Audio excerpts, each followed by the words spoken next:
Abu dan Umu yang semoga Allah Subhanahu wa taala muliakan.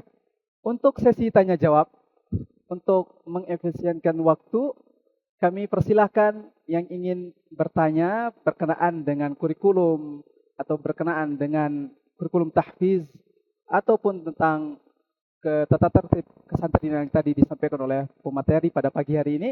Kami persilahkan untuk 2 penanya dari ikhwan dan 2 penanya dari akhwat.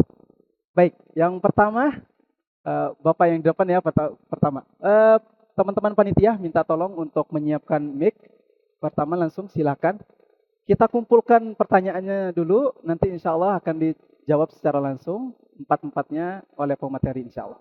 Baik, silakan menyebutkan namanya dan nama santri barunya. Ya. Terima kasih. Bismillahirrahmanirrahim. Assalamualaikum warahmatullahi wabarakatuh. Waalaikumsalam warahmatullahi wabarakatuh. Perkenalkan, nama saya Abu Arsyad dari Cibinong. Mohon izin Ustadz bertanya terkait dengan kesantrian. Tadi Ustadz sudah menjelaskan ada grup WA ya. Alhamdulillah kami bergembira sekali ada saluran informasi yang menghubungkan antara wali santri dengan asatiz di sini. Walaupun sebenarnya kami berharap Ustadz, itu tidak semuanya komunikasi satu arah. Mungkin ada 1 atau 2 grup WA yang bisa 2 arah begitu Ustadz.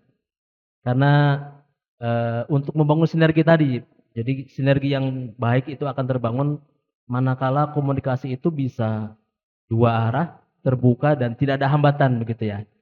Kalau 1 arah kemungkinan memang bisa jadi ada informasi yang tidak lengkap juga begitu. Karena kesulitan kita untuk mengakses informasi. Kemudian di selain grup WA ini, apakah ada grup WA musyrif kelompok halaqah Ustaz?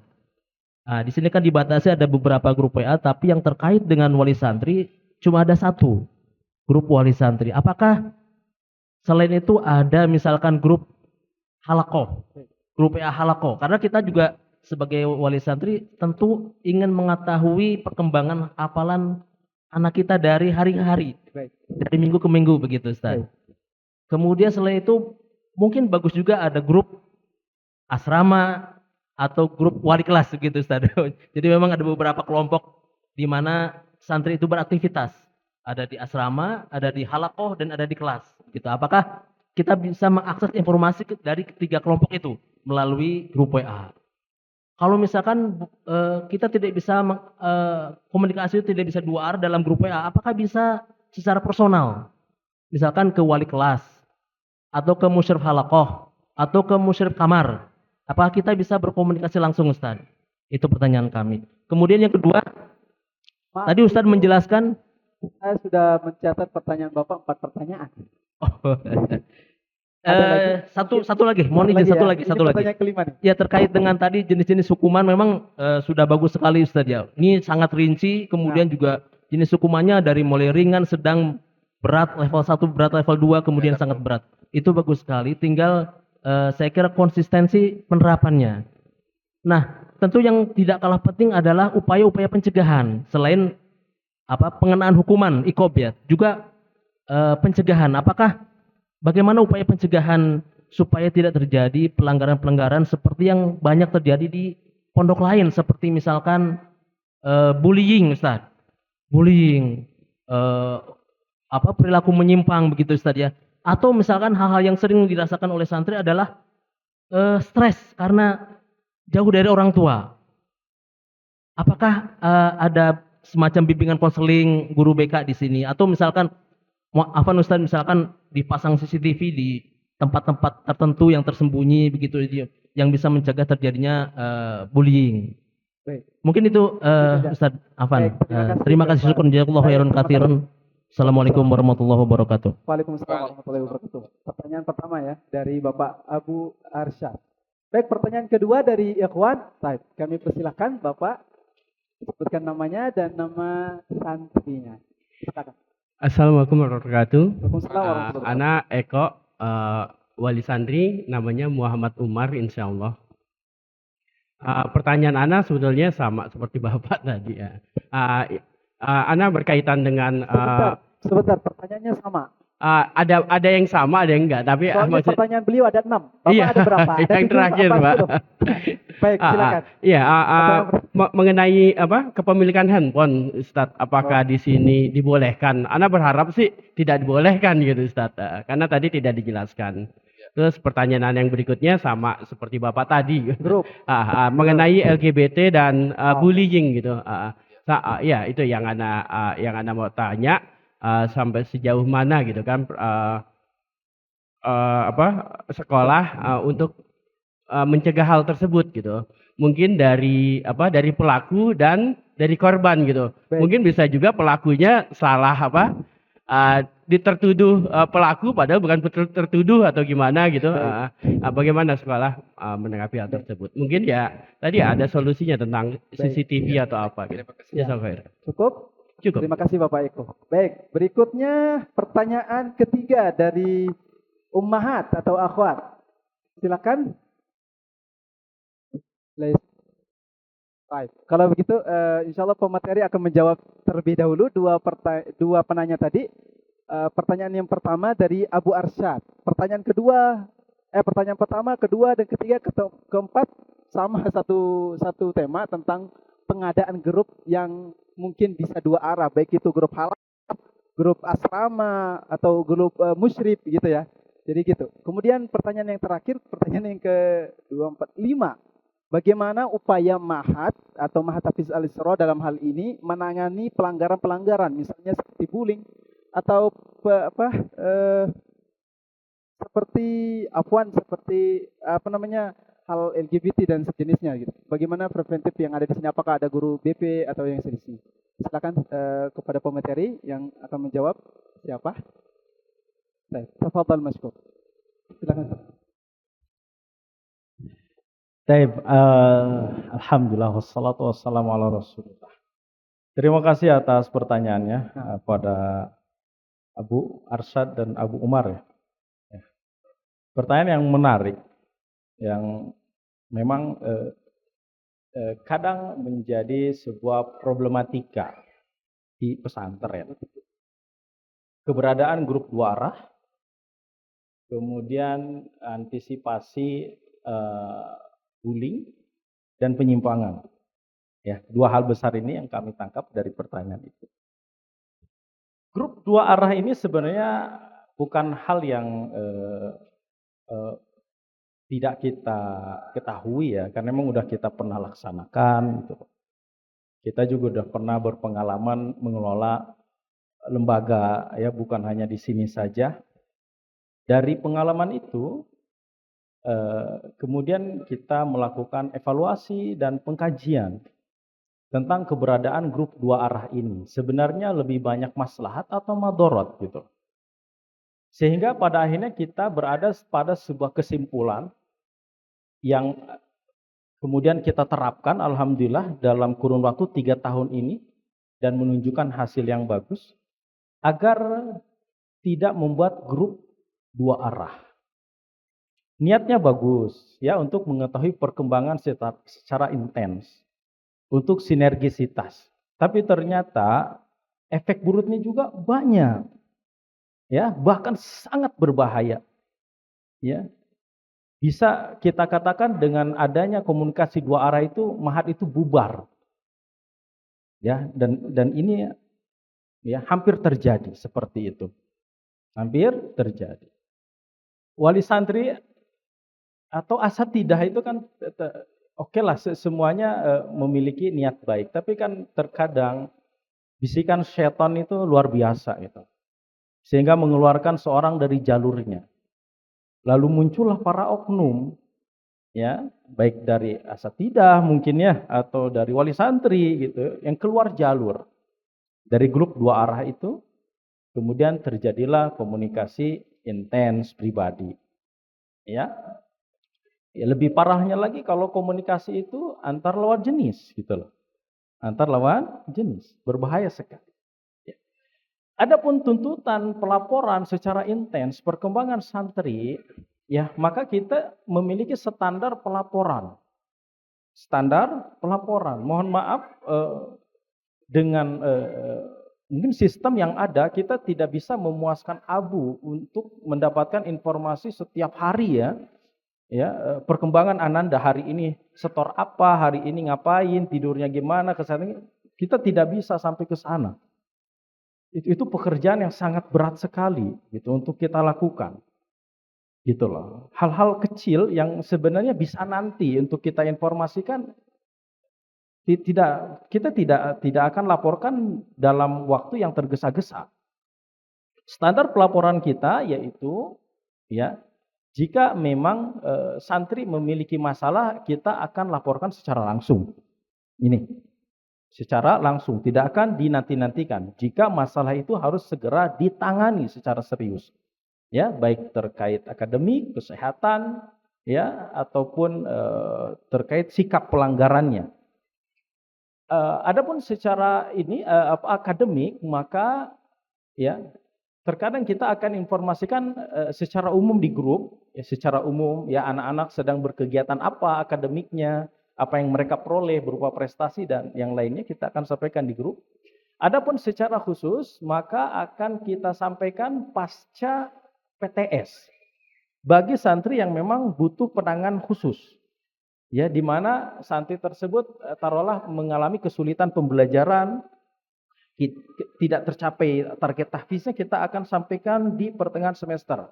Yang mana nanti sebagai solusinya akan kita tawarkan program warsyah.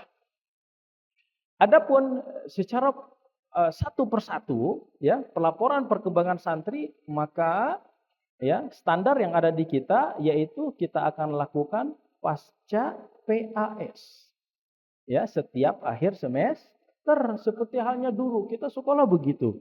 Ya, orang tua tahu kita itu bagaimana di sekolah, ya nanti pas bagi raport gitu loh. Bagi raport. Memang luar biasa ya perkembangan teknologi ya dengan kemudahan informasi ya memperoleh informasi dari pihak siapapun yang kita inginkan terkadang begitu menuntut agar semuanya instan cepat gitu loh. Padahal masih dalam proses. Padahal masih dalam proses itu. Kita tuh sedang berproses gitu. Orang tua kadang tergesa-gesa pengen tahu anaknya hari ini setornya surat apa. Proses. Nanti aja gitu loh. Ya, setelah terlihat hasilnya kita laporkan. Toh juga kalau ada apa-apa pasti kita akan lakukan berikan informasi secara langsung. Yang andai saja itu dilakukan dan sudah dilakukan oleh beberapa mahat, apa yang terjadi? Kita alhamdulillah ada asatidah memang pindahan dari mahat lain yang menerapkan sistem pelaporan intens setiap hari ya atau setiap pekan atau bahkan setiap hari. Apa yang terjadi? Laporan itu hanya sekedar formalitas semata. Apa yang dilaporkan tidak sesuai dengan realita yang ada. Ya, pencapaian santri anak-anaknya ya tidak maksimal. Di mana para ustadz merasa terbebani oleh administrasi, oleh pelaporan yang secara intens, yang harusnya waktu yang mereka miliki difokuskan untuk persiapan mengajar, ya, untuk memperbagus pendidikan, sibuk untuk berkomunikasi, sibuk untuk melaporkan. Itu yang tidak kita inginkan. Ya, apalagi kalau ada beberapa halakoh grup gitu ya, grup musyrif, grup apalagi tahfiz, grup kelas, masya Allah. Sementara orangnya itu juga gitu loh. Orangnya itu juga. Di sini itu ustadz ya musyrif halakoh gitu loh. Musyrif juga kadang ngajar gitu loh.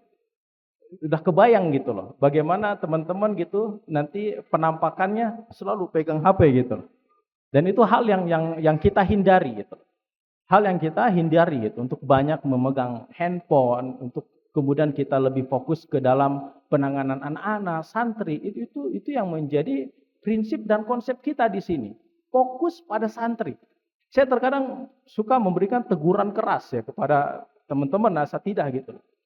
Ya, yang kalau sampai lalai dalam menangani santri gitu loh. Bagaimana kalau ternyata sekarang jalurnya begini, sistemnya gini itu. Ya, lebih sibuk ke handphone dan seterusnya. Itu mungkin mudah-mudahan bisa dipahami ya kenapa memang seakan-akan kaku. Al-Yusra ini seakan-akan kaku, minim komunikasi dengan wali santri, kurang informasi kepada wali santri, tapi yakinlah, percayalah insya Allah ini kita terapkan berdasarkan pengkajian, pengalaman dengan melihat kemaslahatan yang lebih besar. Ya, kemaslahatan yang lebih besar dan ingin menghindari kemadharatan yang besar gitu, yang sudah terjadi. Yang sudah terjadi, bukan akan terjadi, sudah terjadi. Ya, kita ingin hindari, tidak ingin terperosok ke dalam lubang yang sama. Ya, dan kita merasa alhamdulillah dengan penerapan sistem komunikasi seperti ini, alhamdulillah kami melihat asatidahnya bahagia, nyaman, enjoy, senang mendidik anak-anak, semangat 45 semuanya, itu loh. Gak ada yang mengajar hanya sekedar formalitas, tidak memiliki visi dan tujuan, gak ada di sini. Semua ustadz di sini, alhamdulillah kita dapati, ya semangatnya luar biasa. Ya, kalau ngajar tuh pengen sampai berhasil gitu loh. Tidak hanya sekedar melaksanakan kewajiban, formalitas, asal tidak ditegur, asal melaporkan, nggak ada di sini. Alhamdulillah. Kemudian terkait pertanyaan yang kedua, ya selain hukuman, apakah ada antisipasi yang dilakukan oleh Mahat untuk mencegah bullying serta penyimpangan? Tentu ada. Di antaranya adalah pertama tentunya edukasi ya, pendidikan itu sendiri gitu loh. Ya, mulai dari kajian santri itu isinya Abu dan Ummu itu warning ya, selalu memperingatkan anak-anak atas perbuatan bully LGBT itu isi kajian santri itu di antaranya. Pokoknya itu ya, mengajarkan mereka untuk berkasih sayang, ya, untuk tidak menzolimi orang lain, untuk beradab, berakhlak mulia, itu selalu kita itu. Ya, ditambah lagi dengan kadang-kadang beberapa asatidah, terutama di bagian kesantrian itu, ya, di momen-momen tertentu ya, di ba'da sholat isya umpamanya, ya, sebelum pulang anak-anak ditahan dulu, dikasih nasihat dulu, gitu loh. Ya, untuk menghindari perbuatan-perbuatan yang dilarang. Ini yang pertama, tentunya pencegahan dari sisi edukasi ya, pendidikan tarbiyah yang memang kita berikan kepada anak-anak kita ya, untuk menyadari bahwa mereka adalah bersaudara, ya, mereka adalah ya hamba-hamba Allah yang harus menghindari perbuatan-perbuatan tercela. Kemudian yang kedua yaitu pengadaan infrastruktur ya, berupa CCTV. Alhamdulillah di asrama itu ada CCTV. Ya, memang qadarullah-nya memang belum sepenuhnya. Setiap asrama ada. Tapi alhamdulillah kita udah ada beberapa titik yang ada CCTV-nya. Ya, di asrama itu udah ada, di area gedung kelas juga udah ada. Ya, cuman di lapangan belum ada. Tapi insya Allah kita sudah juga mendapatkan informasi dari yayasan bahwa setiap asrama bahkan kelas seluruh area ini akan full CCTV. Ya, mohon doanya saja. Ya, insya Allah dalam waktu dekat. Ini pengadaan CCTV. Kemudian yang ketiga, tentunya sistem pengawasan ya. Tentunya pelanggaran ini biasanya terjadi ya karena pengawasan yang lemah.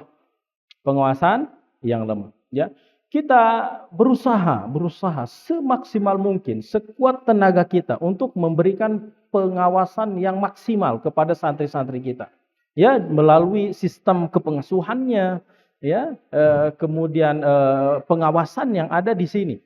Ya, mulai dari sistem kepengasuhan, pengawasan terhadap santri ini berlapis. Pertama, ya, ada bidang kesantrian. Bidang kesantrian nanti ada bagian kedisiplinan. Ini yang selalu patroli. Ya, kepala bidang kesantrian selalu patroli juga. Ya, untuk kemudian melihat kondisi santri.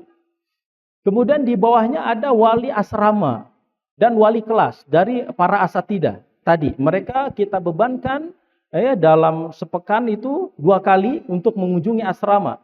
Ya, memantau, mengetahui kondisi anak-anak, termasuk tadi memberikan penanganan, ya, pendekatan untuk kemudian mereka baik, ya, menghindari perbuatan tercela dan pelanggaran tadi. Kemudian ya di asrama itu ya anak-anak akan didampingi oleh para musyrif dan musyrifah 24 jam. Ya, di dalam asrama taruhlah sebuah kotak, di pojokan itu ada kamar musyrif diisi oleh 2 orang. Ya, di mana mereka bisa memantau santri di dalam asrama ya secara terus-menerus, bahkan membersamai mereka. Ya, karena apapun suara yang ada di asrama itu bisa ketahuan. Bisa dilihat lah. Kalau ada apa-apa bisa langsung ditangani. Ya. Ini ditambah lagi ya, kita para ustadz itu tinggal di lingkungan pondok gitu loh. Ya, lihat santri di sana gerak-gerik aneh aja langsung kita samperin. Ya, santri di sana kelihatan mau melakukan pelanggaran kita samperin. Ya, kita berikan nasihat, kita cegah dan seterusnya. Kita juga kadang main ke asrama, ya, ingin melihat kondisi mereka, gitu loh. Ya, ketika mereka berolahraga, kita ikut bersama mereka berolahraga, ya, bersama anak-anak. Ya, di mana ini semua tidak lain dan tidak bukan salah satunya adalah untuk antisipasi, untuk pencegahan pembulian, ya, dan penyimpangan. Kalau sampai terjadi, nauzubillah, ya, ya, di luar batas kemampuan manusia, ya, ini kemampuan kita, ya, dengan sistem yang kita rasa sudah ketat, ya. Kalau sampai terjadi pelanggaran, pembulian atau penyimpangan, maka kita akan berikan sanksi tegas. Keluarkan. Ya, terjadi, keluarkan. Dan ini tidak main-main. Ya, tidak ada toleransi dalam hal ini. Terjadi pembulian, ya, pemukulan atau penyimpangan, pelecehan dengan sekadar sentuhan saja, ya, di area privat, keluarkan. Ya, ini peraturan yang kita tetapkan. Kita putus itu agar tidak menyebar. Ya, seperti itu. Ditambah lagi memang Abu dan Umu kegiatan di sini tuh padat, ya. Memang artinya celah untuk itu tuh sangat kecil. Celah itu tuh sangat kecil. Ya, itu terjadi pada santri yang memang benar-benar parah gitu loh. Ya, bawaan dari rumahnya begitu terus parah, ya, ingin berniat banget melakukan penyimpangan atau melakukan pelanggaran, itu bawaan dari rumah terjadi di sini, akhirnya kita kena imbasnya. Tapi secara umum alhamdulillah, ya, Mahad ini kondusif insyaallah taala. Ya, semoga Allah senantiasa menjaga Mahad yang kita cintai. Amin ya rabbal Ada tambahan? Nah. Oh, pertanyaan yang terkait memberikan HP. Iya, alhamdulillah di kita HP nggak boleh. Ya, pemberian HP terhadap santri, pegang HP santri ini tidak boleh.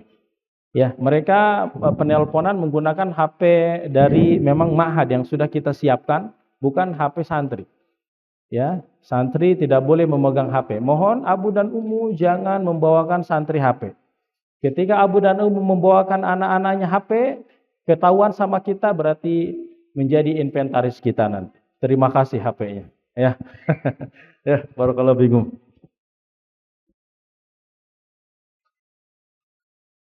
Terima kasih kepada Ustadz Andi, juga Ustadz Furqon yang telah jawab.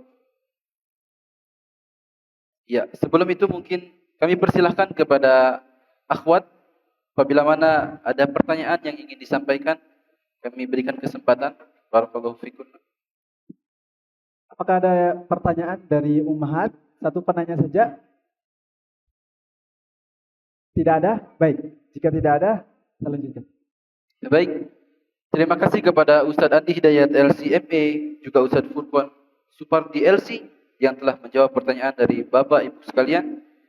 Adapun jika terdapat kekurangan daripada jawaban yang disampaikan dari pertanyaan tersebut, kami menyarankan agar bisa menanyakan langsung ke kantor sekretariat Ma'had Hafiz Al-Yusra.